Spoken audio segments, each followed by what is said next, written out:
Hello friends, ನಿಮ್ಮೆಲ್ಲರಿಗೂ ನಮ್ಮ LOX ಚಾನಲ್ಗೆ ಸ್ವಾಗತ. ಮುಂಬರುವ UPSC ಪ್ರಿಲಿಮ್ಸ್ 2020ಗೆ ಏನು ಪ್ರಿಲಿಮ್ಸ್ ರಿವಿಷನ್ ಸೀರೀಸ್ನ ಮಾಡ್ತಾ ಇದ್ದೀವಿ. ಅದ್ರ ಕೆಳಗೆ ವಿಜ್ಞಾನ ಹಾಗೂ ತಂತ್ರಜ್ಞಾನಕ್ಕೆ ಸಂಬಂಧಪಟ್ಟಂಥ ವಿಷಯಗಳು ಯಾವುದು ನ್ಯೂಸಲ್ಲಿದೆ ಅದನ್ನು ಚರ್ಚೆ ಮಾಡ್ತಾ ಇದ್ದೀವಿ. ಈ ವಿಡಿಯೋ ಸೀರೀಸ್ನ ಮೊದಲ ಭಾಗದಲ್ಲಿ ಬಯೋಟೆಕ್ನಾಲಜಿ ಹಾಗೂ ICT information and communication technology ಈ ಎರಡು ಟಾಪಿಕ್ಸಿಂದ ಜಾಸ್ತಿ ಕ್ವೆಶನ್ ಬರುತ್ತೆ ಅಂತ ತಿಳ್ಕೊಂಡ್ವಿ. ಬಯೋಟೆಕ್ನಾಲಜಿಗೆ ಸಂಬಂಧಪಟ್ಟಂಥ ವಿಷಯಗಳನ್ನ ಈ ವಿಡಿಯೋ ಸೀರೀಸ್ನ ಪಾರ್ಟ್ 1ನಲ್ಲಿ ಚರ್ಚೆ ಮಾಡಿದ್ವಿ. ಎರಡನೇ ಭಾಗದಲ್ಲಿ ICTಗೆ ಸಂಬಂಧಪಟ್ಟಂಥ ವಿಷಯಗಳನ್ನ ಚರ್ಚೆ ಮಾಡ್ತಾ ಇದ್ದೀವಿ. ಡಿಪಾರ್ಟ್ಮೆಂಟ್ ಆಫ್ ಟೆಲಿಕಮ್ಯುನಿಕೇಷನ್ 5G ನೆಟ್ವರ್ಕ್ಗೆ ಸಂಬಂಧಪಟ್ಟಂಥ ಟ್ರಯಲ್ಸನ್ನು ಮೊಬೈಲ್ ಆಪ್ರೇಟರ್ಸ್ ಮಾಡಬಹುದು ಅಂತ ಜೂನ್ 2020 ಅಲೋ ಮಾಡಿದೆ. ಈ ಹಿನ್ನೆಲೆಯಲ್ಲಿ 5G ನೆಟ್ವರ್ಕ್ ತುಂಬ ಸುದ್ದಿಯಲ್ಲಿತ್ತು. ಹಾಗಾಗಿ 5G ನೆಟ್ವರ್ಕ್ ಬಗ್ಗೆ ತಿಳ್ಕೊಳ್ಳೋಣ. ಸೆಲ್ಯುಲಾರ್ ತಂತ್ರಜ್ಞಾನಕ್ಕೆ ಸಂಬಂಧಪಟ್ಟಂತೆ ಏನೇನು ರೆವಲ್ಯೂಷನ್ ಆಗಿದೆ ಅದನ್ನು ಹಂತ ಹಂತದಲ್ಲಿ ಬೇರೆ ಬೇರೆ ಜನ್ರೇಷನ್ ಅಂತ ಕರೀತಾರೆ. ಮೊದಲು 1G ಅಂತ ಅಂದರೆ 1991ಗಿಂತ ಮುಂಚೆ ನಾವೇನು ಲ್ಯಾಂಡ್ಲೈನ್ ಉಪಯೋಗಿಸ್ತಾ ಇದ್ವಿ. ಅದರಲ್ಲಿ ಅನಲಾಗ್ ಸಿಗ್ನಲ್ಸ್ ಮಾತ್ರ ಯೂಸ್ ಮಾಡ್ತಾಯಿದ್ರು, ಬರೀ ವಾಯ್ಸ್ ಕಾಲ್ಸ್ ಮಾತ್ರ ಆಗ್ತಾಯಿತ್ತು ಅಲ್ವಾ. ಅದನ್ನು 1G ಅಂತ ಕರೀತಾರೆ. 1991ನಲ್ಲಿ ಸೆಕೆಂಡ್ ಜನ್ರೇಷನ್ ಸ್ಟಾರ್ಟ್ ಆಯಿತು. ಈ ಸೆಕೆಂಡ್ ಜನ್ರೇಷನಲ್ಲಿ ಮೊದಲ ಬಾರಿಗೆ ಡಿಜಿಟಲ್ ರೇಡಿಯೋ ಸಿಗ್ನಲ್ನ ಉಪಯೋಗಿಸಿ ಕಮ್ಯುನಿಕೇಷನ್ ಮಾಡ್ತಾಯಿದ್ರು. ಇದರಲ್ಲಿ ವಾಯ್ಸ್ ಹಾಗೂ ಡೇಟಾ ಟ್ರಾನ್ಸ್ಮಿಷನ್ ಎರಡೂ ಆಗ್ತಾಯಿತ್ತು. ನಿಮಗೆ ನೆನಪಿದ್ರೆ ಮೊದಲ ಬಾರಿಗೆ SMS ಕಳಿಸ್ಬೋದಿತ್ತು, ಸೊ ಇದು ಡೇಟಾ ಟ್ರಾನ್ಸ್ಮಿಷನ್. ವಾಯ್ಸ್ ಕಾಲ್ ಮಾಡ್ಬೋದಿತ್ತು, ಸೊ ಅದು ವಾಯ್ಸ್ ಟ್ರಾನ್ಸ್ಮಿಷನ್. SMS ಜೊತೆ ಮಲ್ಟಿಮೀಡಿಯಾ ಮೆಸೇಜಿಂಗ್ ಸರ್ವಿಸ್ MMS ಕೂಡ ಕಳಿಸ್ಬೋದಿತ್ತು. ಅಂದರೆ ಇಷ್ಟು KBಯ ತನಕ ಪಿಕ್ಚರ್ಸ್ನ ಕಳಿಸ್ಬೋದಿತ್ತು ನಾವು. ಈ 2G ನೆಟ್ವರ್ಕ್ನ ಬ್ಯಾಂಡ್ ವಿಡ್ತ್ 64 kbps ತನಕ ಇರ್ತಾಯಿತ್ತು. 2000s ಅಷ್ಟೊತ್ತಿಗೆ 3G ರೆವಲ್ಯೂಷನ್ ಆರಂಭ ಆಗಿತ್ತು 1998ಅಲ್ಲಿ. ಇದರಲ್ಲಿ SMS ಜೊತೆಗೆ ಮೊಬೈಲ್ ಇಂಟರ್ನೆಟ್ ಆಕ್ಸೆಸ್ ಕೂಡ ಆರಂಭ ಆಗಿತ್ತು. ವಿಡಿಯೋ ಕಾಲಿಂಗ್ ಫೆಸಿಲಿಟಿ ಕೂಡ ಆರಂಭ ಆಗಿತ್ತು. 3G ನೆಟ್ವರ್ಕ್ಗಳಿಗೆ ಮ್ಯಾಕ್ಸಿಮಮ್ ಸ್ಪೀಡ್ 2 Mbps ತನಕ ಹೋಗ್ಬೋದಿತ್ತು. ನೀವಿಲ್ಲಿ ನೋಡ್ಬೋದು 64 kbps ಇಂದ 2 Mbps ತುಂಬ ದೊಡ್ಡ ಜಂಪೇ ಆಯಿತು. ಆದರೆ ಈ 2 Mbps ಸ್ಪೀಡ್ ಸ್ಟೇಷನರಿ ಆಬ್ಜೆಕ್ಟ್ಸ್ಗೆ ಬರ್ತಾಯಿತ್ತು, ಅಂದರೆ ಒಂದೇ ಕಡೆ ಇದ್ದರೆ ಬರ್ತಾಯಿತ್ತು. ಮೂವಿಂಗಲ್ಲಿ ಇದು ಇನ್ನೂ ಕಮ್ಮಿ ಆಗ್ತಾಯಿತ್ತು. ಆದರೂ 2G ನೆಟ್ವರ್ಕಿಗೆ ಹೋಲಿಸಿದ್ರೆ 3Gಯಲ್ಲಿ ತುಂಬ ವೇಗವಾದ ಟ್ರಾನ್ಸ್ಮಿಷನ್ ಸ್ಪೀಡ್ ಬಂತು. ಅದರ ಜೊತೆಗೆ video calling, mobile internet access ಇದೆಲ್ಲ ಆರಂಭ ಆಯಿತು. ಪ್ರಸ್ತುತ ನಾವೆಲ್ಲ ಯಾವ ಜನ್ರೇಷನ್ ಸೆಲ್ಯುಲರ್ ಟೆಕ್ನಾಲಜಿ ಯೂಸ್ ಮಾಡ್ತಾ ಇದ್ದೀವಿ? 4G generation. ಇದು 2008ಅಲ್ಲಿ ಆರಂಭ ಆಯಿತು. 3G ಥರನೇ ಇಲ್ಲೂ ಕೂಡ SMS, mobile internet access, video call, video conferencing ಇದೆಲ್ಲ ಮಾಡ್ಬೋದಿತ್ತು. ಆದರೆ ಇನ್ನೂ ಬೆಟರ್ ವೇ, ಇದರಲ್ಲಿ ಹೈ ಕೆಪಾಸಿಟಿ, ಹೈ ಸ್ಪೀಡ್ ಹಾಗೂ ಹೈ ಕ್ವಾಲಿಟಿಯಲ್ಲಿ ಸಾಧ್ಯ ಆಗುತ್ತೆ. ಅಂದರೆ ಮುಂಚೆ 3G ಯೂಸ್ ಮಾಡಬೇಕಾದ್ರೆ ವೀಡಿಯೋನ ನೀವು ಹಿಂಗೆ ಕಂಟಿನ್ಯೂಸ್ ಆಗಿ ನೋಡೋಕ್ಕಾಗ್ತಾ ಇಲ್ಲ, ಬಫರಿಂಗ್ ಆಗೋಕ್ಕೆ ಕಾಯಬೇಕಾಗ್ತಾ ಇತ್ತು ತುಂಬ ಸತಿ. ಆದರೆ ಈ 4G ನೆಟ್ವರ್ಕ್ ಇರೋದ್ರಿಂದ ನೀವೀಗ ಯೂಟ್ಯೂಬಲ್ಲಿ ವೀಡಿಯೋ ನೋಡ್ತಾ ಇದ್ದೀರಾ ಅಂದರೆ ಬಫರಿಂಗ್ಗೆ ಕಾಯ್ದೆ ಕಂಟಿನ್ಯೂಸ್ ಆಗಿ ನೋಡ್ಬೋದು ಹಾಗೂ ಹೈ ಕ್ವಾಲಿಟಿ ಪಿಕ್ಚರ್ಸ್ನ ನೋಡ್ಬೋದು. ಇಲ್ಲಿ ಕ್ವಾಲಿಟಿ ಅಂದ್ರೇನು, ನೀವು 480 ಪಿಕ್ಸಲ್ದು ಈ ವಿಡಿಯೋ ನೋಡ್ತಾ ಇದ್ರೆ ಅದನ್ನು 1080 ಪಿಕ್ಸಲ್ ಮಾಡಿಕೊಂಡು ಕೂಡ ಕಂಟಿನ್ಯೂಸ್ ಬಫರಿಂಗ್ ನೋಡ್ಬೋದು. ಅದು ಗುಣಮಟ್ಟ ಜಾಸ್ತಿ ಮಾಡುವಂಥದ್ದು ವಿಡಿಯೋದು. ಈ 4G ನೆಟ್ವರ್ಕಲ್ಲಿ SMSಗೆ ಹಾಗೂ ವಾಯ್ಸ್ ಕಾಲ್ಗಳಿಗೆ ತುಂಬ ಕಮ್ಮಿ ಕಾಸ್ಟ್ ಆಗುತ್ತೆ. ನಿಮಗೆ ನೆನಪಿದ್ರೆ ಮುಂಚೆ ಒಂದು SMSಗೆ ₹1 ಕೊಡ್ತಾಯಿದ್ರು. STD ರೋಮಿಂಗ್ ಇದಕ್ಕೆಲ್ಲ ತುಂಬ ಜಾಸ್ತಿ ಹಣ ಆಗ್ತಾಯಿತ್ತು. ಈಗ ತುಂಬ ಕಮ್ಮಿ ಅಥವಾ ಇಲ್ಲವೇ ಇಲ್ಲ ಅಂತ ಹೇಳ್ಬೋದು. ನೀವು ಇನ್ನೊಂದು ಟರ್ಮ್ ಕೇಳಿರ್ತೀರ, 4G LTE ಅಂತ. LTE ಅಂತಂದರೆ ಲಾಂಗ್ ಟರ್ಮ್ ಎವಲ್ಯೂಷನ್. ನೀವೀಗ ಫೋನ್ ಯೂಸ್ ಮಾಡ್ತಿದ್ದೀರಾ ಅಂತ ಅಂದ್ಕೊಳ್ಳಿ, ಇಂಟರ್ನೆಟ್ ಆಕ್ಸೆಸ್ ಮಾಡ್ತಿದ್ರಿ, ಬ್ರೌಸ್ ಮಾಡ್ತಿದ್ರಿ, ವಿಡಿಯೋ ನೋಡ್ತಾ ಇದ್ರಿ, ಸಡನ್ನಾಗಿ ನಿಮಗೆ ಫೋನ್ ಕಾಲ್ ಬರುತ್ತೆ. ಫೋನ್ ಕಾಲ್ ಬಂದಾಗ ನೀವು ಫೋನಲ್ಲಿ ಮಾತಾಡ್ತಾ ಇದ್ದಾಗ ಇಂಟರ್ನೆಟ್ ಆಕ್ಸೆಸ್ ಹೋಗುತ್ತೆ. ಅದಕ್ಕಾಗಿ ಈ LTE ನಂತರ VoLTE ಅಂತ ಬಂತು, voice over long term evolution. ಈ ತಂತ್ರಜ್ಞಾನದ ಕೆಳಗೆ ನೀವು ಫೋನ್ ಯೂಸ್ ಮಾಡ್ತಿದ್ರೆ ಇಂಟರ್ನೆಟ್ ಆಕ್ಸೆಸ್ ಹೋಗೋದಿಲ್ಲ. 2019 UPSC ಪ್ರಿಲಿಮ್ಸಲ್ಲಿ LTE ಹಾಗೂ VoLTE ಬಗ್ಗೆ ಕ್ವೆಶನ್ ಬಂದಿತ್ತು. ಸೊ ಹಾಗಾಗಿ ಈ ತಂತ್ರಜ್ಞಾನದ ಅಪ್ಗ್ರೇಡ್ ಆಗಿರುವಂಥ 5G ಟೆಕ್ನಾಲಜಿ ಬಗ್ಗೆ ಈ ವರ್ಷ ನಾವು ಕ್ವೆಶನ್ ಗ್ಯಾರಂಟಿ ಎಕ್ಸ್ಪೆಕ್ಟ್ ಮಾಡ್ಬೋದು. ಸೊ ಸೆಲ್ಯುಲರ್ ತಂತ್ರಜ್ಞಾನವನ್ನು ಹಂತ ಹಂತವಾಗಿ ನೋಡಿದಾಗ 1G ಇಂದ 2G, 3G, 4G ತನಕ ಪ್ರತಿ ಹಂತದಲ್ಲೂ ನಾವು ಡೌನ್ಲೋಡಿಂಗ್, ಅಪ್ಲೋಡಿಂಗ್ ಸ್ಪೀಡ್ಗಳನ್ನ ಜಾಸ್ತಿ ಆಗೋದು ನೋಡ್ತೀವಿ. ಡೇಟಾ ಟ್ರಾನ್ಸ್ಮಿಷನ್ ಸ್ಪೀಡ್ ಜಾಸ್ತಿ ಆಗೋದು ನೋಡ್ತೀವಿ. ಸೊ 5Gಯಲ್ಲೂ ಕೂಡ ಆಬ್ವಿಯಸ್ಲಿ ಅದು ಜಾಸ್ತಿ ಆಗುತ್ತೆ. 2G ಹಾಗೂ 3G ತಂತ್ರಜ್ಞಾನದಲ್ಲಿ ಮೈಕ್ರೋವೇವ್ ವೈರ್ಲೆಸ್ನ ಯೂಸ್ ಮಾಡ್ತಾಯಿದ್ರು. 4G LTEಯಲ್ಲಿ ಅದನ್ನು ರೀಪ್ಲೇಸ್ ಮಾಡಿ ಆಪ್ಟಿಕಲ್ ಫೈಬರ್ ಯೂಸ್ ಮಾಡೋಕ್ಕೆ ಪ್ರಾರಂಭ ಮಾಡಿದ್ರು. 5G ತಂತ್ರಜ್ಞಾನಕ್ಕೆ ಕಂಪ್ಲೀಟ್ಲಿ ಆಪ್ಟಿಕಲ್ ಫೈಬರ್ ಇನ್ಫ್ರಾಸ್ಟ್ರಕ್ಚರ್ನ ಯೂಸ್ ಮಾಡ್ತಾ ಇದ್ದಾರೆ. 5G ತಂತ್ರಜ್ಞಾನಕ್ಕೆ ಸಂಬಂಧಪಟ್ಟಂತೆ ಒಂದು ತುಂಬ ಇಂಪಾರ್ಟೆಂಟ್ ಕಾನ್ಸೆಪ್ಟ್ ಇದೆ, ಲೇಟೆನ್ಸಿ. ಈ ಲೇಟೆನ್ಸಿ ಅಂತ ಅಂದ್ರೇನು? ಈಗ ನೀವು ಗೂಗಲ್ ಪೇಜ್ ತೆಗಿತೀರಾ, ಗೂಗಲ್ ಪೇಜಲ್ಲಿ UPSC ಅಂತ ಟೈಪ್ ಮಾಡ್ತೀರಾ, UPSC ಅಫಿಷಿಯಲ್ ಪೇಜ್ ಮೇಲೆ ಕ್ಲಿಕ್ ಮಾಡ್ತೀರಾ. ಆ ಕ್ಲಿಕ್ನ ನಂತರ UPSC ಪೇಜ್ ಏನು ಓಪನ್ ಆಗುತ್ತೆ ಅದರ ಮಧ್ಯ ಒಂದಿಷ್ಟು ಸಮಯ ಇರುತ್ತೆ. ಅಂದರೆ ಸೆಕ್ಯೂರಿಂಗ್ ನೆಟ್ವರ್ಕ್, ಓಪನಿಂಗ್ ಪೇಜ್ ಅಂತ ಕೆಲವಷ್ಟು ಸೆಕೆಂಡ್ಸ್ ಬರುತ್ತೆ. ಈ ಸಮಯ ಏನಿದೆ ಅದು 5G ನೆಟ್ವರ್ಕ್ಗಳಿಗೆ ತುಂಬ ಕಮ್ಮಿ ಆಗುತ್ತೆ. ಯಾವುದೇ ಒಂದು ಡಿವೈಸ್ ಆ ನೆಟ್ವರ್ಕಿಗೆ ಕನೆಕ್ಟ್ ಮಾಡೋಕ್ಕೆ ಅದಕ್ಕೆ ಸ್ಪಂದಿಸೋಕ್ಕೆ ಎಷ್ಟು ಸಮಯ ತೊಗೊಳುತ್ತೆ ಅದನ್ನು ಲೇಟೆನ್ಸಿ ಅಂತ ಕರೀತಾರೆ. ಈ ಡೆಫಿನೇಷನ್ ನಿಮಗೆ ಗೊತ್ತಿರಲೇಬೇಕು, ಇದು ನಿಮ್ಮ ಎಕ್ಸಾಮ್ಗೆ ತುಂಬ ಮುಖ್ಯವಾಗಿರುವಂಥದ್ದು. ಸೊ ಈ 5G ನೆಟ್ವರ್ಕ್ಗಳಿಗೆ ಲೇಟೆನ್ಸಿ ತುಂಬ ಕಮ್ಮಿ ಆಗುತ್ತೆ. ಇಲ್ಲಿ ಕೊಟ್ಟಿದ್ದಾರೆ 1 ಮಿಲಿ ಸೆಕೆಂಡ್ ಅಂತ ಹೇಳ್ತಾ ಇದ್ದಾರೆ. 5G ಕೆಳಗೆ ಡೇಟಾ ಸ್ಪೀಡ್ 1 Gbps ಆಗಿರುತ್ತೆ. ಹಾಗಾಗಿ ಈಗ ಇರುವಂಥ 4Gಗೆ ಹೋಲಿಸಿದ್ರೆ 100 ಪಟ್ಟಷ್ಟು ಜಾಸ್ತಿ ಡೇಟಾ ಸ್ಪೀಡ್ 5G ಕೆಳಗೆ ಸಿಗುತ್ತೆ. 5th ಜನ್ರೇಷನಲ್ಲಿ ಫ್ರೀಕ್ವೆನ್ಸಿ ಸ್ಪೆಕ್ಟ್ರಮ್ ತುಂಬ ಜಾಸ್ತಿ ಇರೋದ್ರಿಂದ ನೆಟ್ವರ್ಕ್ ಕಂಜೆಷನ್ ಆಗೋದಿಲ್ಲ. ಅಂದರೆ ಈಗ ನೀವು ಫೋನಲ್ಲಿ ಮಾತಾಡ್ತಾ ಇರ್ಬೇಕಾದ್ರೆ ಒಂದೊಂದು ಸತಿ ಕಟ್ ಆಗ್ಬೋದು, ಇಲ್ಲ ಕ್ರಾಸ್ ಕನೆಕ್ಷನ್ ಆಗ್ಬೋದು. ಆ ಥರದ ಪರಿಸ್ಥಿತಿಗಳು ಆಲ್ಮೋಸ್ಟ್ ಇರೋದೇ ಇಲ್ಲ ಈ 5G ಕೆಳಗೆ. ಆದ್ದರಿಂದ ಒಂದು ಪ್ರದೇಶದಲ್ಲಿ ಜಾಸ್ತಿ ಜನ ಆ ನೆಟ್ವರ್ಕ್ನ ಬಳಸಿದ್ರು, ಅಂದರೆ ಜನಸಂಖ್ಯೆ ಜಾಸ್ತಿ ಆಯಿತು ಅಂದ್ಕೊಳ್ಳಿ, ಆದರೂ ಕೂಡ ನೆಟ್ವರ್ಕ್ ಕಂಜೆಷನ್ ಆಗೋದಿಲ್ಲ. ಸ್ಟೇಬಲ್ ನೆಟ್ವರ್ಕ್ ಕನೆಕ್ಷನ್ ಸಾಧ್ಯ ಆಗುತ್ತೆ. ನೆಟ್ವರ್ಕ್ನ ಯೂಸ್ ಮಾಡಬೇಕಾದ್ರೆ ಏನು ಎನರ್ಜಿ ಕನ್ಸ್ಯೂಮ್ ಆಗುತ್ತೆ, ಪವರ್ ಕನ್ಸ್ಯೂಮ್ ಆಗುತ್ತೆ ಒಂದು ಡಿವೈಸಲ್ಲಿ, ಅದು ಈ 5G ನೆಟ್ವರ್ಕ್ ಕೆಳಗೆ ಕಮ್ಮಿ ಆಗುತ್ತೆ. ಹಾಗೂ ಲೋ ಪವರ್ ಡಿವೈಸ್ ಏನಾದ್ರು ಯೂಸ್ ಮಾಡ್ತಾ ಇದ್ರೆ ಅದು 10 ವರ್ಷ ತನಕ ಅದರ ಬ್ಯಾಟ್ರಿ ಓಡ್ಬೋದು ಈ 5G ಕೆಳಗೆ. ಒಂದು ನೆಟ್ವರ್ಕಿಗೆ ಎಷ್ಟು ಡಿವೈಸ್ಗಳು ಕನೆಕ್ಟ್ ಆಗಬಹುದು ಪರ್ ಯೂನಿಟ್ ಏರಿಯಾ, ಇದು 4G ಕೆಳಗೆ ಎಷ್ಟಿದೆ ಅದು 5Gಯಲ್ಲಿ 100 ಪಟ್ಟು ಜಾಸ್ತಿ ಆಗುತ್ತೆ. ಸೊ ಒಟ್ಟಾರೆ 5G ತಂತ್ರಜ್ಞಾನದ ಕೆಳಗೆ ಕನೆಕ್ಷನ್ ಡೆನ್ಸಿಟಿ ಜಾಸ್ತಿ ಆಗುತ್ತೆ, ನೆಟ್ವರ್ಕ್ ಕಂಜೆಷನ್ ಇರೋದಿಲ್ಲ, ಲೇಟೆನ್ಸಿ ಜಾಸ್ತಿ ಆಗುತ್ತೆ, ಡೇಟಾ ರೇಟ್ ಜಾಸ್ತಿ ಆಗುತ್ತೆ, ಎನರ್ಜಿ ಯೂಸೇಜ್ ಕಮ್ಮಿ ಆಗುತ್ತೆ. ಈ ತಂತ್ರಜ್ಞಾನಕ್ಕೆ ಸಂಬಂಧಪಟ್ಟಂತೆ ನಿಮ್ಗೆ ಇನ್ನೊಂದು ಕಾನ್ಸೆಪ್ಟ್ ಗೊತ್ತಿರಬೇಕು, ಇಂಟರ್ನೆಟ್ ಆಫ್ ಥಿಂಗ್ಸ್. ಇದರಲ್ಲಿ ಏನಾಗುತ್ತೆ ಅಂದರೆ ಪ್ರತಿದಿನ ನಾವೇನು ಬಳಸ್ತೀವಿ ಆ ಥರದ ಡಿವೈಸಸ್ ಏನಿರುತ್ತೆ ಅದು ಇಂಟರ್ನೆಟ್ನ ಮೂಲಕ ವೈರ್ಲೆಸ್ ಕಮ್ಯುನಿಕೇಷನ್ನ ಮೂಲಕ ಡೇಟಾನ ಸೆಂಡ್ ಹಾಗೂ ರಿಸೀವ್ ಮಾಡ್ಬೋದು. ಇದರಲ್ಲಿ ಸ್ಪೆಷಲ್ ಏನಂದರೆ ಅವುಗಳು ಇಂಟರ್ಯಾಕ್ಟ್ ಮಾಡೋದ್ರಲ್ಲಿ ಹ್ಯೂಮನ್ ಇಂಟರ್ಫಿಯರೆನ್ಸ್ ಇರಲ್ಲ. ಅಂದರೆ ನಾವು ಮನುಷ್ಯರು ಅದರಲ್ಲಿ ನಡುವೆ ಬರೋದಿಲ್ಲ, ತಾನೇ ಡೇಟಾವನ್ನು ತಗೊಳುತ್ತೆ ಹಾಗೂ ಕಳಿಸುತ್ತೆ. ಉದಾಹರಣೆಗೆ ನಿಮ್ಮ ಅಲಾರಾಮ್ ಹೊಡಿತು, ನೀವು ಬೆಳಗ್ಗೆ ಎದ್ಬಿಟ್ಟು ಆ ಅಲಾರಾಮ್ನ ಆಫ್ ಮಾಡಿದ ತಕ್ಷಣ ಗೀಸರ್ ತಾನೇ ಆನ್ ಆಗುತ್ತೆ, ನೀವು ಸ್ವಿಚ್ ಆನ್ ಮಾಡಿದಂಥ ಫ್ಯಾನ್ ತಾನೇ ಆಫ್ ಆಗುತ್ತೆ. ಅಥವಾ ನಿಮ್ಮ ಮನೆಯಿಂದ ಹೊರಗೆ ಹೋದ್ರಿ ಅಂದ ತಕ್ಷಣ ಡೋರ್ ತಾನೇ ಲಾಕ್ ಆಗುತ್ತೆ, ಒಳಗೆ ಆನ್ ಆಗಿದ್ದಂಥ AC ಫ್ಯಾನ್ಗಳು ಏನೇ ಇದ್ರೂ ಆಫ್ ಆಗುತ್ತೆ. ಹೀಗೆ ಈ ಡಿವೈಸಸ್ಗಳು ನಿಮ್ಮ ಇಂಟರ್ವೆನ್ಷನ್ ಇಲ್ಲದೆ ಇಂಟರ್ಯಾಕ್ಟ್ ಮಾಡ್ತಾ ಇದೆ. ಹೌದಾ, ಇದನ್ನೇ ಇಂಟರ್ನೆಟ್ ಆಫ್ ಥಿಂಗ್ಸ್ ಅಂತ ಕರೀತಾರೆ. ಈ ವಿಷಯದ ಬಗ್ಗೆ ನಿಮ್ಮ UPSC ಪ್ರಿಲಿಮ್ಸ್ 2018ನಲ್ಲಿ ಡೈರೆಕ್ಟಾಗಿ ಪ್ರಶ್ನೆ ಬಂದಿತ್ತು. ಈಗ ಏನು 5G ನೆಟ್ವರ್ಕ್ ಬರ್ತಾ ಇದೆ, ಈ 5G ನೆಟ್ವರ್ಕ್ ಒಳಗೆ ಈ ಇಂಟರ್ನೆಟ್ ಆಫ್ ಥಿಂಗ್ಸ್ ಒಳಗೆ ಏನು ಸಾಧ್ಯ ಅದೆಲ್ಲ ಈ ಫಾಸ್ಟ್ ನೆಟ್ವರ್ಕಲ್ಲಿ ಸಾಧ್ಯ ಆಗುತ್ತೆ. ಈಗ ಏನು COVID-19ಇಂದ ನಾವು ನೋಡ್ತಾ ಇದ್ದೀವಿ, ಎಲ್ಲ ಕೆಲಸಗಳು ಸಾಕಷ್ಟು ಆನ್ಲೈನ್ ಆಗಿದ್ದಾವೆ, ಎಜುಕೇಷನ್ ಆನ್ಲೈನ್ ಆಗ್ತಾ ಇದೆ, ಡಾಕ್ಟರ್ಸ್ ಆನ್ಲೈನ್ ಕನ್ಸಲ್ಟೇಷನ್ ಕೊಡ್ತಾ ಇದ್ದಾರೆ. ಇದೆಲ್ಲ 5G ಮೂಲಕ ಏನೋ ದಕ್ಷತೆಯಿಂದ ಆಗುತ್ತೆ. ಜೊತೆಗೆ ನಗರ ಪ್ರದೇಶದಲ್ಲಿ ಟ್ರಾಫಿಕ್ ಕಂಜೆಷನ್ನಿಗೆ, ಲೈಟಿಂಗಿಗೆ ಯೂಸ್ ಮಾಡ್ಬೋದು, ಫಾರ್ಮಿಂಗಲ್ಲಿ ಯೂಸ್ ಮಾಡ್ಬೋದು, ಅಂದರೆ ಇರಿಗೇಷನ್ ಕಂಟ್ರೋಲ್, ಈ ರೀತಿಯಾದ ಅಪ್ಲಿಕೇಶನ್ಗಳಲ್ಲಿ ಕೂಡ 5G ತಂತ್ರಜ್ಞಾನವನ್ನು ಉಪಯೋಗಿಸ್ಬೋದು. ಭಾರತದಲ್ಲಿ 5G ತಂತ್ರಜ್ಞಾನವನ್ನು ಅಡಾಪ್ಟ್ ಮಾಡ್ಕೊಳೋದಕ್ಕೆ ಸ್ಪೆಕ್ಟ್ರಮ್ ಪಾಲಿಸಿ ಹೇಗಿರಬೇಕು, ನಿಯಂತ್ರಣ ಹೇಗೆ ಮಾಡಬೇಕು, ಮಾನದಂಡಗಳು ಹೇಗಿರಬೇಕು, ಇದರ ಬಗ್ಗೆ ಎಲ್ಲ ರೆಕಮೆಂಡೇಶನ್ಸ್ ಕೊಡೋಕ್ಕೆ ಒಂದು ಸ್ಟೀರಿಂಗ್ ಕಮಿಟಿಯನ್ನು ಫಾರ್ಮ್ ಮಾಡಲಾಗಿತ್ತು AJ ಪಾಲ್ ರಾಜ್ ಇವರ ಚೇರ್ಮನ್ಶಿಪ್ಪಲ್ಲಿ. 2017ರಲ್ಲಿ ಈ ಹೈ ಲೆವೆಲ್ ಫೋರಮ್ ಈ ಕಮಿಟಿಯನ್ನು ಫಾರ್ಮ್ ಮಾಡಲಾಗಿತ್ತು. ಈ ಕಮಿಟಿ 3 ಪ್ರಯಾರಿಟಿ ಏರಿಯಾಗಳನ್ನು 5G ತಂತ್ರಜ್ಞಾನಕ್ಕೆ ಸಂಬಂಧಪಟ್ಟಂತೆ ಹೇಳ್ತು. ಅದು ಯಾವುದಂತಂದರೆ, ಒಂದು ಡಿಪ್ಲಾಯ್ಮೆಂಟ್, ಈ ತಂತ್ರಜ್ಞಾನವನ್ನು ಹೇಗೆ ಬಳಕೆ ಮಾಡೋಕ್ಕೆ ಆರಂಭ ಮಾಡಬೇಕು, ಯಾವಾಗಿಂದ ಅನ್ನೋದು. 2ನೇ ಪ್ರಯಾರಿಟಿ ಏರಿಯಾ ಈ 5G ತಂತ್ರಜ್ಞಾನಕ್ಕೆ ಬೇಕಾಗುವಂಥ research and development, industrial capacity, ಇದಕ್ಕೆಲ್ಲ ಭಾರತದಲ್ಲಿ ತಯಾರಿ ನಡೆಸೋದು. 3ನೇದು ಮ್ಯಾನುಫ್ಯಾಕ್ಚರಿಂಗ್, ಏನು ಈ ತಂತ್ರಜ್ಞಾನಕ್ಕೆ semiconductor fabrication, equipment assembly, testing ಇದರದ್ದೆಲ್ಲ ಅವಶ್ಯಕತೆ ಇರುತ್ತೆ. ಅದಕ್ಕೋಸ್ಕರ ನಮ್ಮ ಮ್ಯಾನುಫ್ಯಾಕ್ಚರಿಂಗ್ ಬೇಸ್ನ ಎಕ್ಸ್ಪ್ಯಾಂಡ್ ಮಾಡ್ಕೊಳ್ಳೋದು. ಮುಂದೆ ಬ್ಲಾಕ್ ಚೈನ್ ಟೆಕ್ನಾಲಜಿ ಬಗ್ಗೆ ಚರ್ಚೆ ಮಾಡೋಣ. ಇದು ಯಾಕೆ ಸುದ್ದಿಯಲ್ಲಿತ್ತು? ಭಾರತದಲ್ಲಿರುವಂಥ national informatics centre of excellence in blockchain technology ಅನ್ನೋ ಒಂದು ಸಂಸ್ಥೆಯನ್ನು ಬೆಂಗಳೂರಲ್ಲಿ ರಚನೆ ಮಾಡಿದೆ. ಈ ಹಿನ್ನೆಲೆಯಲ್ಲಿ ಬ್ಲಾಕ್ ಚೈನ್ ಟೆಕ್ನಾಲಜಿ ಅಂದ್ರೇನು, ಸರ್ಕಾರಕ್ಕೆ ಇದರಿಂದ ಏನು ಉಪಯೋಗ ಅನ್ನೋದನ್ನು ತಿಳ್ಕೊಳ್ಳೋಣ. ಬ್ಲಾಕ್ ಚೈನ್ ಅಂದರೆ ಏನು? Chain of blocks. ಚೈನ್ ಅಂದರೆ ಸರಪಳಿ, ಬ್ಲಾಕ್ಸ್ಗಳ ಸರಪಳಿನ ಇಲ್ಲಿ ಬ್ಲಾಕ್ ಚೈನ್ ಅಂತ ಕರಿತಾ ಇದ್ದಾರೆ. ಈ ಒಂದು ಬ್ಲಾಕ್ ಒಳಗೆ ಏನಿರುತ್ತೆ? ಉದಾಹರಣೆಗೆ 2 ವ್ಯಕ್ತಿಗಳನ್ನ ತಗೋಣ, A ಹಾಗೂ B. Bಗೆ 100 ರೂಪಾಯಿನ ಕಳಿಸ್ಬೇಕಾಗಿದೆ.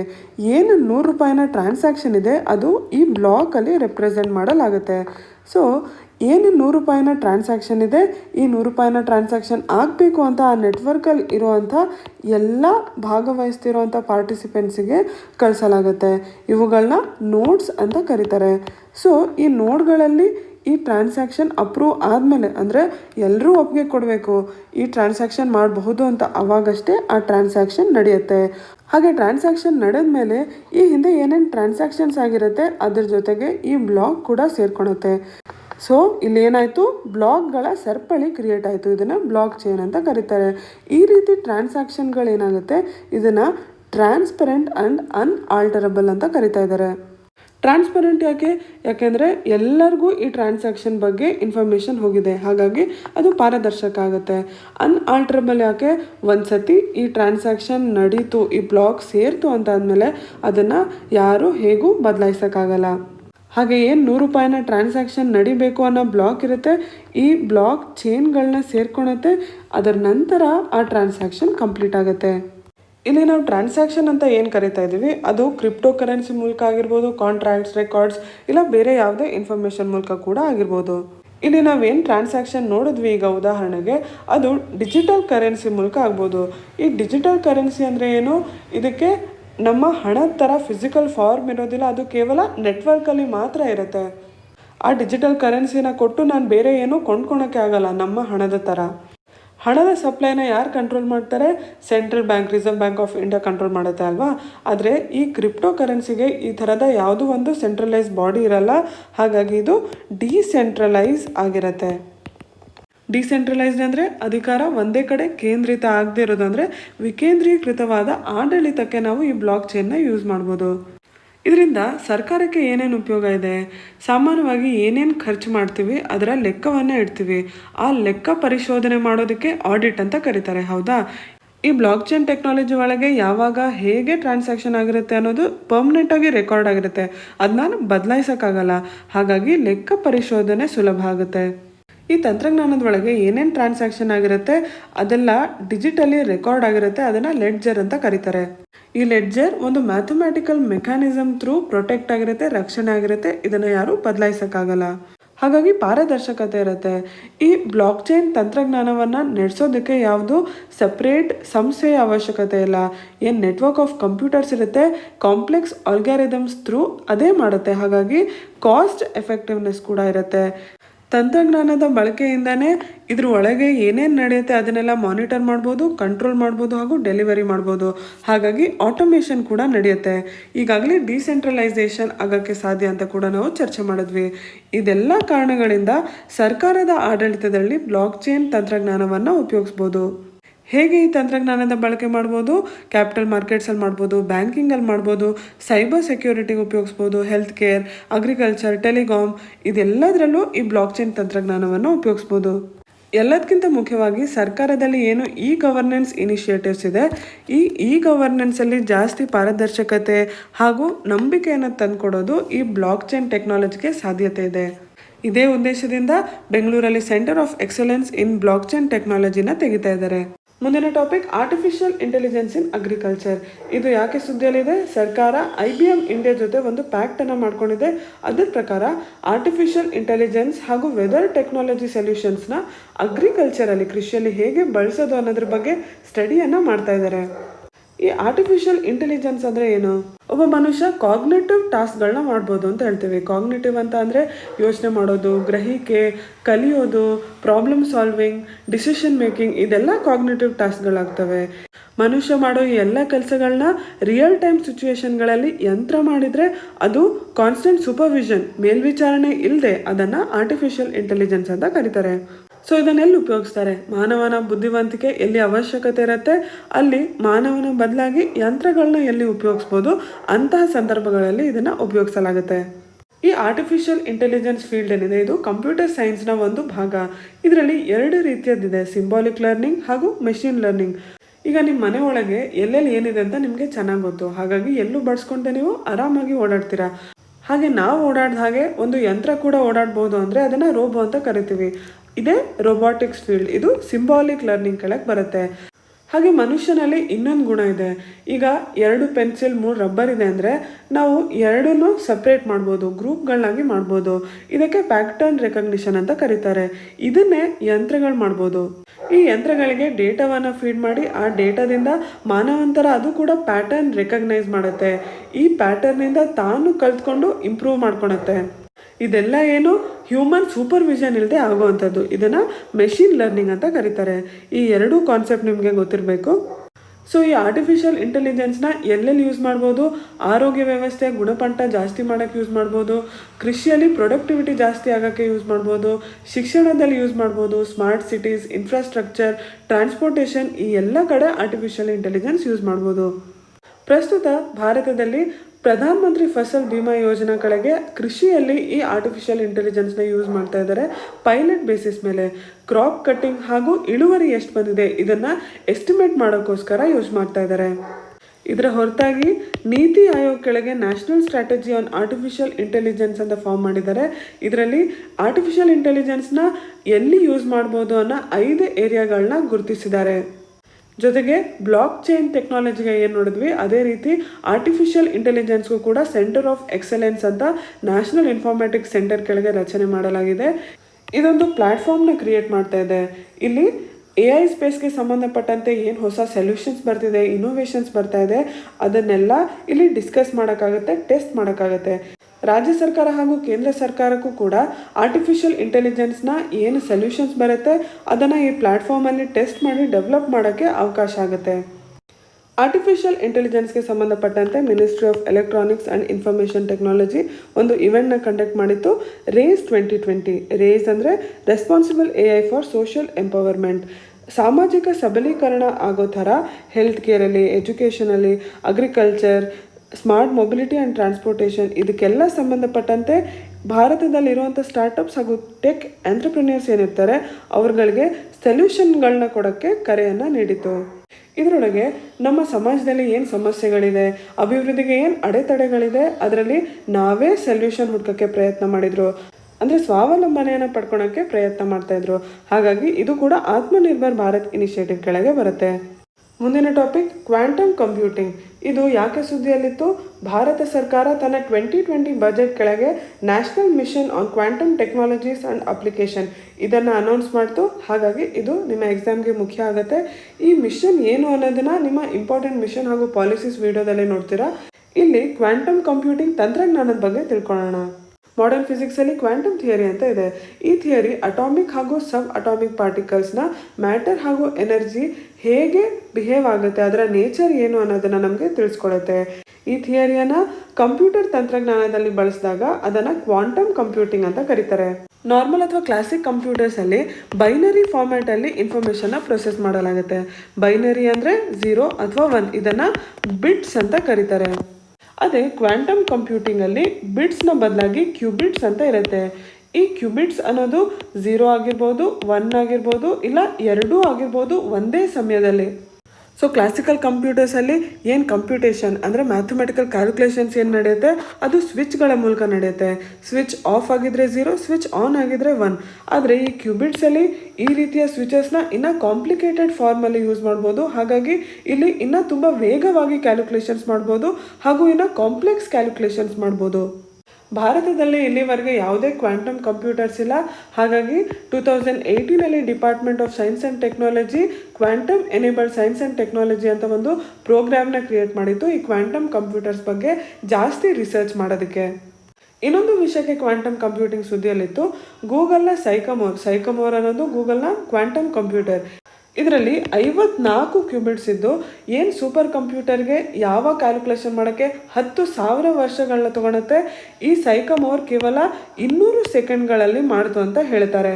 ಹೀಗೆ ಜಗತ್ತಿನ ಬಿಗ್ಗೆಸ್ಟ್ ಸೂಪರ್ ಕಂಪ್ಯೂಟರ್ ಕೂಡ ಮಾಡಲಾಗದಂಥ ಕೆಲಸವನ್ನು ಕ್ವಾಂಟಮ್ ಕಂಪ್ಯೂಟರ್ ಮಾಡಿದಾಗ ಅದಕ್ಕೆ ಕ್ವಾಂಟಮ್ ಸುಪ್ರಿಮಸಿ ಅಂತ ಹೇಳ್ತಾರೆ.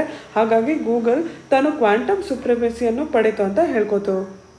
ಇತ್ತೀಚೆಗೆ ಡಾರ್ಕ್ ನೆಟ್ಟಲ್ಲಿ ಸೈಕೋಟ್ರೋಪಿಕ್ ಡ್ರಗ್ಸ್ನ ಸಾಗಣೆ ಮಾಡ್ತಿದ್ದಂಥ ಒಬ್ಬ ಆಪರೇಟಿವ್ನ ನಾರ್ಕೋಟಿಕ್ಸ್ ಕಂಟ್ರೋಲ್ ಬ್ಯೂರೋ ಅರೆಸ್ಟ್ ಮಾಡ್ತು. ಈ ಹಿನ್ನೆಲೆಯಲ್ಲಿ ನಿಮಗೆ ಡಾರ್ಕ್ ನೆಟ್ ಅಂದರೆ ಏನು ಅಂತ ಗೊತ್ತಿರಬೇಕು. ಇಲ್ಲಿ ಸೈಕೋಟ್ರೋಪಿಕ್ ಡ್ರಗ್ಸ್ ಅಂದರೆ ಏನು? ಒಬ್ಬ ಮನುಷ್ಯನ ಆಲೋಚನೆಯಲ್ಲಿ, ಮೆಂಟಲ್ ಆ್ಯಕ್ಟಿವಿಟಿಯಲ್ಲಿ, ಕಾಗ್ನಿಟಿವ್ ಸ್ಕಿಲ್ಸಲ್ಲಿ ಇದರಲ್ಲೆಲ್ಲ ಬದಲಾವಣೆ ತರೋಕ್ಕೆ ಕೆಪಾಸಿಟಿ ಇರುವಂಥ ಕೆಲವೊಂದು ಕೆಮಿಕಲ್ ಸಬ್ಸ್ಟೆನ್ಸಸ್ ಇದ್ದಾವೆ. ಅವನ್ನ ಸೈಕೋಟ್ರೋಪಿಕ್ ಡ್ರಗ್ಸ್ ಅಂತ ಕರೀತಾರೆ. ಇಂತಹ ಸೈಕೋಟ್ರೋಪಿಕ್ ಡ್ರಗ್ಸ್ನ ಅಕ್ರಮ ಸಾಗಾಣಿಕೆಯನ್ನು ನಿಯಂತ್ರಣ ಮಾಡೋಕ್ಕೆ ಅಂತ narcotic drugs and psychotropic substances act 1985 ಈ ಕಾನೂನಿನ ಕೆಳಗೆ ನಿಯಂತ್ರಣ ಮಾಡಲಾಗುತ್ತೆ. ಈ ಘಟನೆಗೆ ಸಂಬಂಧಪಟ್ಟಂತೆ ನಿಮ್ಮ ಪರೀಕ್ಷೆಗೆ ನಿಮಗೆ ಡಾರ್ಕ್ ವೆಬ್ ಅಥವಾ ಡಾರ್ಕ್ ನೆಟ್ ಎರಡೂ ಒಂದೇ, ಇದ್ರ ಬಗ್ಗೆ ಗೊತ್ತಿರಬೇಕು. ನೀವು ಇಂಟರ್ನೆಟ್ಟಲ್ಲಿ ಗೂಗಲಲ್ಲಿ ಫೇಸ್ಬುಕ್ ಅಂತ ಟೈಪ್ ಮಾಡ್ತೀರಾ, ಅದ್ರ ಮೂಲಕ ನೀವು ಫೇಸ್ಬುಕ್ ಓಪನ್ ಮಾಡ್ಬೋದು.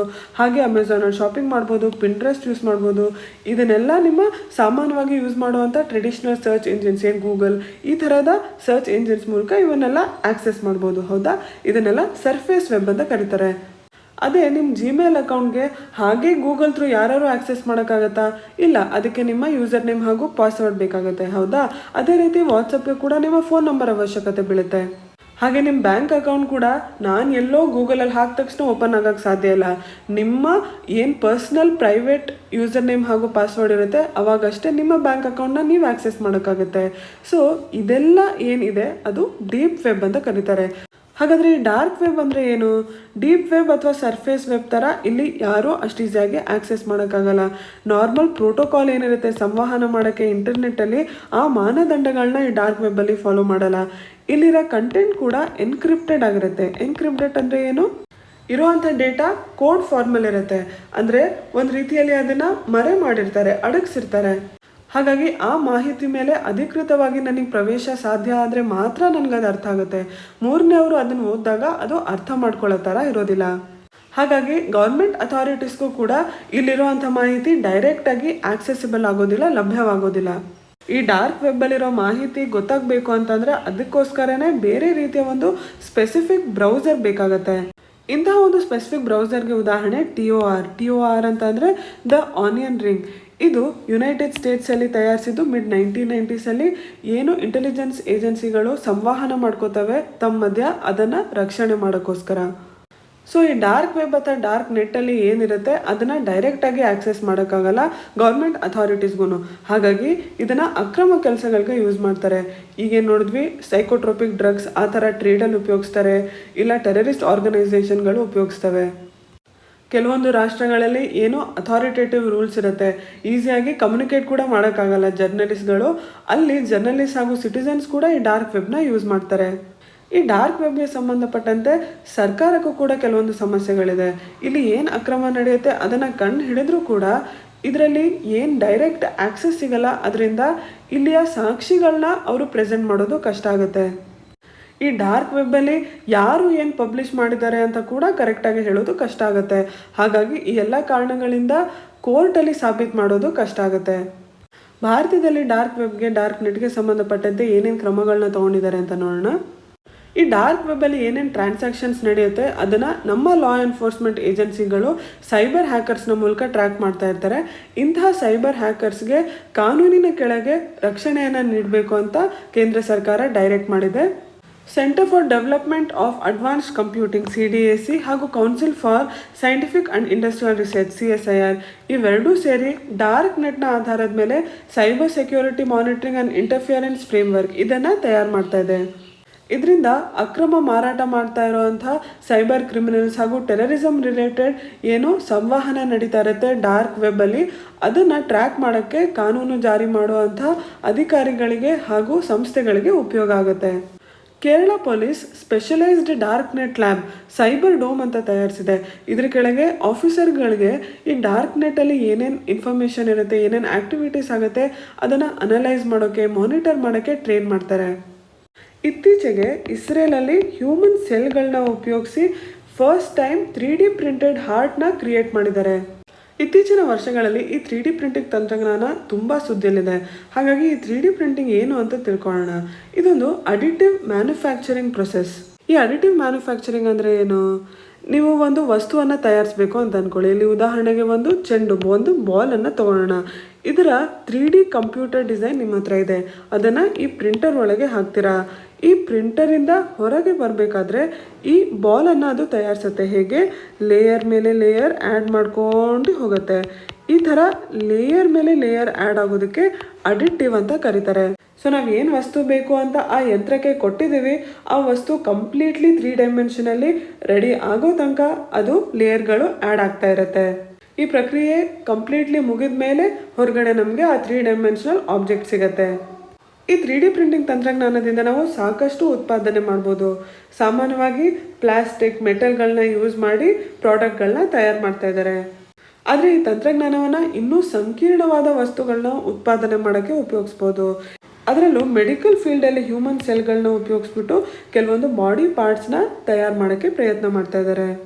ಇದಕ್ಕೆ ಉದಾಹರಣೆ ಇಸ್ರೇಲಲ್ಲಿ ಇತ್ತೀಚೆಗೆ ತಯಾರು ಮಾಡಿದಂಥ ಉತ್ಪಾದಿಸಿದಂಥ ಈ ಹಾರ್ಟ್. ನಮಗೆ ಹಾರ್ಟ್ ಎಷ್ಟು ಕಾಂಪ್ಲೆಕ್ಸ್ ಆಗಿರುವಂಥ ಒಂದು ಆರ್ಗನ್ ಅಂತ ಗೊತ್ತಿದೆ. ಇದರ ಹೊರತಾಗಿ ಚೀನಾ ಕನ್ಸ್ಟ್ರಕ್ಷನ್ ಆ್ಯಕ್ಟಿವಿಟೀಸ್ಗೆ 3D ಪ್ರಿಂಟಿಂಗ್ನ ಉಪಯೋಗಿಸ್ತಾ ಇದೆ. ಏರೋಸ್ಪೇಸ್, ಆಟೋಮೇಟಿವ್, ಪ್ರಾಡಕ್ಟ್ ಡೆವಲಪ್ಮೆಂಟ್ ಹೀಗೆ ನಾನಾ ವಲಯಗಳಲ್ಲಿ ವಿಶ್ವದಲ್ಲಿ 3D ಪ್ರಿಂಟಿಂಗ್ ತಂತ್ರಜ್ಞಾನದ ಬಳಕೆ ಆಗ್ತಾ ಇದೆ. ಇತ್ತೀಚೆಗೆ ಇನ್ನೊಂದು ತಂತ್ರಜ್ಞಾನ ತುಂಬ ಸುದ್ದಿಯಲ್ಲಿದೆ, RFID, ರೇಡಿಯೋ ಫ್ರೀಕ್ವೆನ್ಸಿ ಐಡೆಂಟಿಫಿಕೇಷನ್. ಭಾರತೀಯ ರೈಲ್ವೇಸ್ ಕೆಳಗೆ ಇರುವಂಥ ರೋಲಿಂಗ್ ಸ್ಟಾಕ್ ಅಂದರೆ ಏನು? ರೈಲ್ ಟ್ರಾನ್ಸ್ಪೋರ್ಟ್ ಇಂಡಸ್ಟ್ರಿಯಲ್ಲಿ ಏನೇನು ರೈಲ್ವೆ ವೆಹಿಕಲ್ಸ್ ಇರುತ್ತೆ ಅಂದರೆ ವ್ಯಾಗನ್ಸ್ ಇರ್ಬೋದು, ಕೋಚಸ್ ಇರ್ಬೋದು, ಇದನ್ನೆಲ್ಲ ರೋಲಿಂಗ್ ಸ್ಟಾಕ್ ಅಂತ ಕರೀತಾರೆ. ಸೊ ನಮ್ಮ ರೈಲ್ವೇಸ್ ಕೆಳಗೆ ಇರುವಂಥ ಈ ರೋಲಿಂಗ್ ಸ್ಟಾಕಿಗೆ ಎಲ್ಲದಕ್ಕೂ RFID ಟ್ಯಾಗ್ಗಳನ್ನ 2021 ಅಷ್ಟೊತ್ತಿಗೆ ಕೊಡಬೇಕು ಅಂತ ಇದ್ದಾರೆ. ಹೀಗೆ RFID ಟ್ಯಾಗ್ ಕೊಡೋದ್ರಿಂದ ಅವುಗಳನ್ನ ಆಟೋಮೆಟಿಕ್ಕಾಗಿ ನಿಖರವಾಗಿ ಟ್ರ್ಯಾಕ್ ಮಾಡೋಕ್ಕಾಗತ್ತೆ. ಅದಕ್ಕಾಗಿ ಅಂತ ಈ ಪ್ರಾಜೆಕ್ಟ್ನ ಮೇಕ್ ಇನ್ ಇಂಡಿಯಾ ಇನಿಷಿಯೇಟಿವ್ ಕೆಳಗೆ ಮಾಡ್ತಾ ಇದ್ದಾರೆ. ಈ ತಂತ್ರಜ್ಞಾನಕ್ಕೆ ಸಂಬಂಧಪಟ್ಟಂತೆಯೇ ಒನ್ ನೇಷನ್ ಒನ್ ಫಾಸ್ಟ್ಯಾಗ್ ಅಂತ ಇನ್ನೊಂದು ಸ್ಕೀಮ್ ಇದೆ. ಹೈವೇಗಳಲ್ಲಿ ಏನು ವಾಹನಗಳು ಓಡಾಡ್ತವೆ ಅವುಗಳ ಮೇಲೆ ಈ RFID ಟ್ಯಾಗ್ನ ಹಾಕಲಾಗುತ್ತೆ. ಆವಾಗ ದೇಶದ ಯಾವುದೇ ಕೋಣೆಯಲ್ಲಿ ಓಡಾಡಿದ್ರೂ ಕೂಡ ಅವುಗಳನ್ನ ಟ್ರ್ಯಾಕ್ ಮಾಡೋಕ್ಕೆ ಸಾಧ್ಯ ಆಗುತ್ತೆ. ಹಾಗೆ ಓಡಾಡಬೇಕಾದ್ರೆ ನಾವು ಟೋಲ್ಗಳಲ್ಲಿ ದುಡ್ಡನ್ನು ಕೊಡ್ತೀವಲ್ವಾ, ಈ RFID ಟ್ಯಾಗ್ ಮೂಲಕ ನಮ್ಮ ಪೇಮೆಂಟ್ಗೆ ಕನೆಕ್ಟ್ ಮಾಡಿದಾಗ ಆಟೋಮೆಟಿಕ್ಕಾಗಿ ಆ ದುಡ್ಡು ಕಟ್ ಆಗುತ್ತೆ. ಆವಾಗ ನಾವು ನಿಂತು ಮತ್ತೆ ಇನ್ನೊಬ್ಬರಿಗೆ ದುಡ್ಡು ಕೊಟ್ಟು ಕಾಯೋ ಅವಶ್ಯಕತೆ ಇರೋದಿಲ್ಲ. ಈ ರೇಡಿಯೋ ಫ್ರೀಕ್ವೆನ್ಸಿ ಐಡೆಂಟಿಫಿಕೇಷನ್ ಅನ್ನೋದು ಒಂದು ವೈರ್ಲೆಸ್ ತಂತ್ರಜ್ಞಾನ. ಇದರಲ್ಲಿ ಎಲೆಕ್ಟ್ರೋಮ್ಯಾಗ್ನೆಟಿಕ್ ಫೀಲ್ಡ್ಸ್ನ ಉಪಯೋಗಿಸ್ಕೊಂಡು ಒಬ್ಬ ವ್ಯಕ್ತಿಯನ್ನು, ವಸ್ತುವನ್ನು ಅಥವಾ ಒಂದು ಪ್ರಾಣಿಯನ್ನು ನಿರ್ದಿಷ್ಟವಾಗಿ ಇವರೇ ಅಂತ ಆಟೋಮೆಟಿಕ್ಕಾಗಿ ಗುರುತಿಸ್ಬೋದು. ಹಾಗೆ ಯಾವ ವ್ಯಕ್ತಿಯನ್ನು ಗುರುತಿಸಬೇಕು ಅಥವಾ ಯಾವ ವಸ್ತುವನ್ನು ಗುರುತಿಸಬೇಕು ಅದ್ರ ಮೇಲೆ ಒಂದು ಎಲೆಕ್ಟ್ರಾನಿಕ್ ಟ್ಯಾಗ್ ಇರಬೇಕು. ಈ ಟ್ಯಾಗ್ ಏನು ಮಾಡುತ್ತೆ? ರೇಡಿಯೋ ವೇವ್ಸ್ನ ಸೆಂಡ್ ಹಾಗೂ ರಿಸೀವ್ ಮಾಡುತ್ತೆ. ಹಾಗೆ ಒಂದು ವಸ್ತು ಮೇಲೆ RFID ಟ್ಯಾಗ್ ಇದೆ ಅಂದರೆ ಅದು ಏನಾದ್ರು ಈ ಆ್ಯಂಟನ ಹತ್ರ ಬಂದಾಗ ಆ ರೇಡಿಯೋ ವೇವ್ಸ್ ಏನು ಎಮಿಟ್ ಮಾಡುತ್ತೆ ಅದನ್ನು ಈ ಆ್ಯಂಟನ ರಿಸೀವ್ ಮಾಡಿ ಅದನ್ನು ಈ ರೀಡರ್ಗೆ ಕಳಿಸುತ್ತೆ. ಆ ರೀಡರ್ ಕಂಪ್ಯೂಟರ್ಗೆ ಕನೆಕ್ಟ್ ಆಗಿರುತ್ತೆ. ಆ RFID ಟ್ಯಾಗ್ ಯಾವ ವಸ್ತು ಮೇಲಿದೆ, ಆ ವಸ್ತು ಯಾರಿಗೆ ಸೇರಿರುತ್ತೆ, ಅದು ಎಲ್ಲೆಲ್ಲಿ ಓಡಾಡಿದೆ ಅದೆಲ್ಲ ಇನ್ಫಾರ್ಮೇಷನ್ ಕಂಪ್ಯೂಟ್ರಲ್ಲಿ ತೋರಿಸುತ್ತೆ. ಉದಾಹರಣೆಗೆ ಫಾಸ್ಟ್ಯಾಗ್ ಮೂಲಕ ಏನು ಆಟೋಮೆಟಿಕ್ ಟೋಲ್ ಸಿಸ್ಟಮ್ ಮಾಡಿದ್ದಾರೆ ಅದರಲ್ಲೂ ಇದೇ ರೀತಿಯ ಪ್ರೊಸೆಸ್ ನಡೆಯುತ್ತೆ. ಈಗ ಒಂದು ವೆಹಿಕಲ್ ಬರುತ್ತೆ, ಅದ್ರ ಮೇಲೆ RFID ಟ್ಯಾಗ್ ಇರುತ್ತೆ. ಇದು ರೇಡಿಯೋ ವೇವ್ಸ್ನ ಕಳಿಸುತ್ತೆ. ಇಲ್ಲಿ ಏನು ರೀಡರ್ ಆ್ಯಂಟನ ಸಿಸ್ಟಮ್ ಇರುತ್ತೆ ಅದು ಇದನ್ನು ರಿಸೀವ್ ಮಾಡಿ ನಂತರ ಇಲ್ಲಿ ಏನು ಕಂಪ್ಯೂಟರ್ ಇರುತ್ತೆ ಅಲ್ಲಿ ಇನ್ಫಾರ್ಮೇಷನ್ ನಿಮಗೆ ಬರುತ್ತೆ. ನಿಮ್ಮ ಪೇಮೆಂಟ್ ಏನು ಆ RFID ಟ್ಯಾಗ್ ಜೊತೆ ಲಿಂಕ್ ಆಗಿರುತ್ತೆ ಅಲ್ಲಿ ಆಟೋಮೆಟಿಕ್ಕಾಗಿ ನಿಮ್ಮ ಡೆಬಿಟ್ ಕಾರ್ಡಿಂದ ದುಡ್ಡು ಕಟ್ಟಾಗುತ್ತೆ. ಸೊ RFIDಯ ವಿಶೇಷತೆ ಏನು? ಇಲ್ಲಿ ಯಾವುದೇ ಕಾಂಟ್ಯಾಕ್ಟ್ ಬರ್ತಾ ಇಲ್ಲ. ಸೊ ನಾನ್ ಕಾಂಟ್ಯಾಕ್ಟ್ ಯೂಸ್ ಆಗುತ್ತೆ. ಇನ್ನೊಂದು, ಇಲ್ಲಿ ಲೈನ್ ಆಫ್ ಸೈಟ್ನ ಅವಶ್ಯಕತೆ ಇಲ್ಲ. ಲೈನ್ ಆಫ್ ಸೈಟ್ ಅಂದರೆ ಏನು? ಈ ರೀಡರ್ಗೂ ಮತ್ತು ಟ್ಯಾಗಿಗೂ ಡೈರೆಕ್ಟ್ ಸ್ಟ್ರೇಟ್ ಲೈನ್ ಇರುವಂಥದ್ದಕ್ಕೆ ಲೈನ್ ಆಫ್ ಸೈಟ್ ಅಂತ ಕರೀತಾರೆ. ಹಾಗೆ ಲೈನ್ ಆಫ್ ಸೈಟ್ ಇರಲಿಲ್ಲ ಅಂದ್ರೂ ಈ ರೀಡರ್ಗೆ RFID ಟ್ಯಾಗಿಂದ ವೇವ್ಸ್ನ ರಿಸೀವ್ ಮಾಡಿ ಇನ್ಫಾರ್ಮೇಷನ್ ಕಲೆಕ್ಟ್ ಮಾಡೋಕ್ಕೆ ಸಾಧ್ಯ ಆಗುತ್ತೆ. ಈ RFID ತಂತ್ರಜ್ಞಾನದ ಇನ್ನೊಂದು ತುಂಬ ಮುಖ್ಯವಾದ ಅಪ್ಲಿಕೇಶನ್ ಏನಂದರೆ, ನಾವು ಏನು ತುಂಬ ಕಮ್ಮಿ ಸ್ಪೀಶೀಸ್ ಉಳಿದಿರುವಂಥ ವೈಲ್ಡ್ ಲೈಫ್ನ ಪ್ರೊಟೆಕ್ಟ್ ಮಾಡ್ತೀವಿ ಅವುಗಳನ್ನ ಟ್ರ್ಯಾಕ್ ಮಾಡೋಕ್ಕೋಸ್ಕರ ಈ RFIDನ ಉಪಯೋಗಿಸ್ತಾರೆ. ಭಾರತದಲ್ಲಿ ಕೊರೋನಾ ಸಾಂಕ್ರಾಮಿಕ ಯಾವಾಗ ಆರಂಭ ಆಯಿತು ಆವಾಗ ಡಿಪಾರ್ಟ್ಮೆಂಟ್ ಆಫ್ ಟೆಲಿಕಮ್ಯುನಿಕೇಷನ್ ಹಾಗೂ centre for development of telematics ಇವರಿಬ್ಬರು ಸೇರಿ ಒಂದು ಸಾಫ್ಟ್ವೇರ್ ಅಪ್ಲಿಕೇಶನ್ನ ಡೆವಲಪ್ಮೆಂಟ್ ಮಾಡಿದ್ರು. ಅದರ ಹೆಸರು COVID-19 ಕ್ವಾರಂಟೈನ್ ಅಲರ್ಟ್ ಸಿಸ್ಟಮ್. ಒಬ್ಬ ವ್ಯಕ್ತಿ ಕೊರೋನಾ ಸಾಂಕ್ರಾಮಿಕ ಬಂದು ಏನಾದ್ರು ಕ್ವಾರಂಟೈನ್ ಆಗಿದ್ರೆ ಅವನು ಒಂದೇ ಪ್ರದೇಶದಲ್ಲಿರಬೇಕು ಅಂತ ಇರುತ್ತೆ, ಹೌದಾ? ಹಾಗಿದ್ದಾಗ ಅವನು ಆ ಜಾಗದಿಂದ ಹೊರಗೆ ಬರ್ತಾನ, ಹೊರಗೆ ಹೋಗ್ತಾನ, ಈ ಮಾಹಿತಿ ಸರ್ಕಾರಕ್ಕೆ ಈ ಅಪ್ಲಿಕೇಶನಿಂದ ಸಿಗುತ್ತೆ. ಈ ಮಾಹಿತಿ ಆ ವ್ಯಕ್ತಿಯ ಮೊಬೈಲ್ ಫೋನಿಂದ ಸಿಗುತ್ತೆ. ಈ ತಂತ್ರಜ್ಞಾನವನ್ನು ಜಿಯೋ ಫೆನ್ಸಿಂಗ್ ಅಂತ ಕರೀತಾರೆ. ಈ ತಂತ್ರಜ್ಞಾನದ ಒಳಗೆ ನಿಮಗೆ ಯಾವ ಪ್ರದೇಶ ಬೇಕೋ ಅಲ್ಲಿ ಒಂದು ವರ್ಚುವಲ್ ಬೌಂಡ್ರಿ ಕ್ರಿಯೇಟ್ ಮಾಡ್ಬೋದು. ಹೀಗೆ ಒಂದು ಗಡಿಯನ್ನು ಕ್ರಿಯೇಟ್ ಮಾಡಿದ್ಮೇಲೆ RFID, GPS, cellular data, wifi ಇದನ್ನೆಲ್ಲ ಉಪಯೋಗಿಸ್ಕೊಂಡು ಒಬ್ಬ ವ್ಯಕ್ತಿ ಆ ಸೀಮೆ ಒಳಗೆ, ಗಡಿ ಒಳಗೆ ಹೋಗ್ತಾ ಇದ್ದಾನ, ಹೊರಗೆ ಬರ್ತಾ ಇದ್ದಾನ, ಈ ಎಲ್ಲ ಮಾಹಿತಿ ನಮಗೆ ಸಿಗುತ್ತೆ. ಈ ವರ್ಚುವಲ್ ಬೌಂಡ್ರಿ ಮೂಲಕ ಒಂದು ಬೇಲಿಯನ್ನು ಕ್ರಿಯೇಟ್ ಮಾಡ್ತಾ ಇದ್ದೀವಿ. ಬೇಲಿ ಅಂದರೆ ಫೆನ್ಸ್. ಹಾಗಾಗಿ ಈ ತಂತ್ರಜ್ಞಾನಕ್ಕೆ ಜಿಯೋ ಫೆನ್ಸಿಂಗ್ ಅಂತ ಕರೀತಾರೆ. ಇಂಡಿಯನ್ ಟೆಲಿಗ್ರಾಫ್ ಆ್ಯಕ್ಟ್ 1885 ಕೆಳಗೆ ಸರ್ಕಾರಕ್ಕೆ ಇಂತಹ ಮಾಹಿತಿಯನ್ನು ಒಬ್ಬರ ಬಗ್ಗೆ ತಗೋಣ ಅಂತ ಹಕ್ಕಿದೆ. ಈ COVID-19 ಸಂದರ್ಭದಲ್ಲಿ ಹಾಗೆ ಯಾರನ್ನ ಟ್ರ್ಯಾಕ್ ಮಾಡಬೇಕಾಗುತ್ತೆ ಅಂಥವರ ಮಾಹಿತಿಯನ್ನು ಪ್ರತಿ 15 ನಿಮಿಷಕ್ಕೆ ಒಂದ್ಸತಿ ಟೆಲಿಕಾಂ ಕಂಪ್ನಿಗಳು ಸರ್ಕಾರಕ್ಕೆ ನೀಡಬೇಕಾಗತ್ತೆ. ಹಾಗೆ ಏನಾದರೂ ಆ ವ್ಯಕ್ತಿಗಳು ಇರಬೇಕಾದಂಥ ಜಾಗದ ಒಳಗೆ ಪ್ರದೇಶದೊಳಗೆ ಇರಲಿಲ್ಲ, ಅದರ ಹೊರಗೆ ಹೋದರು ಅಂದರೆ ಅದ್ರ ಬಗ್ಗೆ ಇನ್ಫಾರ್ಮೇಷನ್ ಇಮೇಲ್ ಅಥವಾ SMS ಮೂಲಕ ಸರ್ಕಾರಕ್ಕೆ ಹೋಗುತ್ತೆ. ಇನ್ನೊಂದು ಸಾಕಷ್ಟು ಸುದ್ದಿಯಲ್ಲಿರುವಂಥ ವಿಷಯ ಡೇಟಾ ಲೋಕಲೈಸೇಷನ್. ಈಗ ನಾವೆಲ್ಲರೂ ಫೇಸ್ಬುಕ್, ವಾಟ್ಸಪ್ ಯೂಸ್ ಮಾಡ್ತೀವಿ, ಅದರಲ್ಲಿ ನಮ್ಮ ಪರ್ಸ್ನಲ್ ಮಾಹಿತಿ ಇರುತ್ತೆ. ಅಮೆಝಾನ್ ಯೂಸ್ ಮಾಡ್ತೀವಿ, ಅದರಲ್ಲಿ ನಮ್ಮ ಪೇಮೆಂಟ್ ಇನ್ಫಾರ್ಮೇಷನ್ ಇರುತ್ತೆ. ಟ್ರಾನ್ಸಾಕ್ಷನ್ ಮಾಡ್ತೀವಿ. ಇದು ಯಾವುದೂ ಭಾರತದ ಕಂಪ್ನಿಗಳಲ್ಲ, ಹೌದಾ? ಆದರೆ ಇವುಗಳ ಹತ್ರ ನಮ್ಮ ಪರ್ಸ್ನಲ್ ಡೇಟಾ ಇದೆ, ಇಂಪಾರ್ಟೆಂಟ್ ಡೇಟಾ ಇದೆ. ಇಂತಹ ಡೇಟಾ ಏನಿದೆ ನಮ್ಮ ದೇಶದಲ್ಲಿ ಉಪಯೋಗಿಸಿರುವಂಥದ್ದು ನಮ್ಮ ದೇಶದೊಳಗೆ ಇರಬೇಕು ಅನ್ನೋದಕ್ಕೆ ಡೇಟಾ ಲೋಕಲೈಸೇಷನ್ ಅಂತ ಹೇಳ್ತಾರೆ. ಹೀಗೆ ಮಾಡೋದ್ರಿಂದ ಏನಾಗುತ್ತೆ, ಈ ಕಂಪ್ನಿಗಳಿಗೆ ಒಂದು ಅಕೌಂಟಬಿಲಿಟಿ ಬರುತ್ತೆ, ಹೊಣೆಗಾರಿಕೆ ಬರುತ್ತೆ. ಈ ಡೇಟಾನ ದುರುಪಯೋಗ ಮಾಡೋಕ್ಕಾಗೋದಿಲ್ಲ. ನಮ್ಮ ರೆಸಿಡೆಂಟ್ಸ್ ಏನಿರ್ತಾರೆ, ಭಾರತದ ನಾಗರಿಕರಿಗೆ ಅವರ ಡೇಟಾ ಪ್ರೈವಸಿನ ಅಶ್ಯೂರ್ ಮಾಡುತ್ತೆ. ನಮ್ಮ ದೇಶದ ಡೇಟಾವನ್ನು ಹೊರಗೆ ದುರುಪಯೋಗ ಪಡಿಸದೇ ಇರೋ ಹಾಗೆ, ಭಾರತದ ಸಾರ್ವಭೌಮತೆಗೆ ಅದು ಅಡ್ಡಿ ಆಗದೆ ಇರೋ ಹಾಗೆ, ನಮ್ಮ ನ್ಯಾಷನಲ್ ಸೆಕ್ಯೂರಿಟಿಗೆ ಅದು ಚಾಲೆಂಜ್ ಆಗದೆ ಇರೋ ಥರ ಈ ಡೇಟಾ ಲೋಕಲೈಸೇಷನ್ ನಮಗೆ ಸಹಾಯ ಮಾಡುತ್ತೆ. 2018 ರಿಸರ್ವ್ ಬ್ಯಾಂಕ್ ಆಫ್ ಇಂಡಿಯಾ ಒಂದು ಡೈರೆಕ್ಟಿವ್ ಕೊಟ್ಟಿತ್ತು. ಅದರ ಪ್ರಕಾರ ಭಾರತದಲ್ಲಿ ಏನೇನು ಟ್ರಾನ್ಸಾಕ್ಷನ್ಸ್ ನಡೆಯುತ್ತೆ ಅದಕ್ಕೆ ಸಂಬಂಧಪಟ್ಟಂಥ ಎಲ್ಲ ಡೇಟಾವನ್ನು ಭಾರತದಲ್ಲೇ ಸ್ಟೋರ್ ಮಾಡಬೇಕು. ಭಾರತದ ಹೊರಗಡೆ ಯಾರು ಸರ್ವಿಸ್ ಪ್ರೊವೈಡರ್ಸ್ ಇರ್ತಾರೆ ಅವರಿಗೆ ಡೇಟಾ ಮಿರರಿಂಗ್ ಕೂಡ ಅಲೋ ಮಾಡ್ತಿಲ್ಲ. ಡೇಟಾ ಮಿರರಿಂಗ್ ಅಂದರೆ ಒಂದು ಕಾಪಿ ತಮ್ಮ ಹತ್ರ ಇಟ್ಕೊಳೋದು. ಪರ್ಸ್ನಲ್ ಡೇಟಾವನ್ನು ಹೇಗೆ ಸ್ಟೋರ್ ಮಾಡಬೇಕು, ಪ್ರೊಸೆಸ್ ಮಾಡಬೇಕು ಅನ್ನೋದ್ರ ಬಗ್ಗೆ BN ಶ್ರೀಕೃಷ್ಣ ಕಮಿಟಿ ಅಂತ ಕೂಡ ರಚನೆ ಮಾಡಲಾಗಿತ್ತು. ಈ ಡೇಟಾ ಲೋಕಲೈಸೇಷನ್ ಕಾನ್ಸೆಪ್ಟ್ನ ಹೊಸದಾಗಿ ಬಂದಂತಹ ಕಾಮರ್ಸ್ ಪಾಲಿಸಿಯಲ್ಲೂ ಕೂಡ ಅಳವಡಿಸಲಾಗಿದೆ. ಮತ್ತು ನಿಮ್ಮ ಪಾಲಿಟಿಯಲ್ಲಿ ಏನು ಪರ್ಸನಲ್ ಡೇಟಾ ಪ್ರೊಟೆಕ್ಷನ್ ಬಿಲ್ 2019 ಇದೆ, ಅದು ಕೂಡ ಈ ಕಾನ್ಸೆಪ್ಟ್ಗೆ ಸಂಬಂಧಪಟ್ಟಿದ್ದು. ಅದನ್ನು ಕೂಡ ಓದ್ಕೊಂಡಿರಿ. ನಿಮ್ಮ UPSC ಪ್ರಿಲಿಮ್ಸ್ 2020ಗೆ ವಿಜ್ಞಾನ ಹಾಗೂ ತಂತ್ರಜ್ಞಾನದ ಕೆಳಗೆ ಏನೇನು ಇಂಪಾರ್ಟೆಂಟ್ ICT ಟಾಪಿಕ್ಸ್ ಇದ್ದಾವೆ ಅದನ್ನೆಲ್ಲ ನಾವು ಈ ವಿಡಿಯೋ ಸೀರೀಸ್ನ 2ನೇ ಭಾಗದಲ್ಲಿ ಚರ್ಚೆ ಮಾಡಿದ್ವಿ. ಮಿಕ್ಕಿದಂತಹ ಏನೇನು ಇಂಪಾರ್ಟೆಂಟ್ ಟಾಪಿಕ್ಸ್ ಇದೆ ಅದನ್ನು ಈ ವಿಡಿಯೋ ಸೀರೀಸ್ನ 3ನೇ ಭಾಗದಲ್ಲಿ ಚರ್ಚೆ ಮಾಡೋಣ. ಧನ್ಯವಾದಗಳು.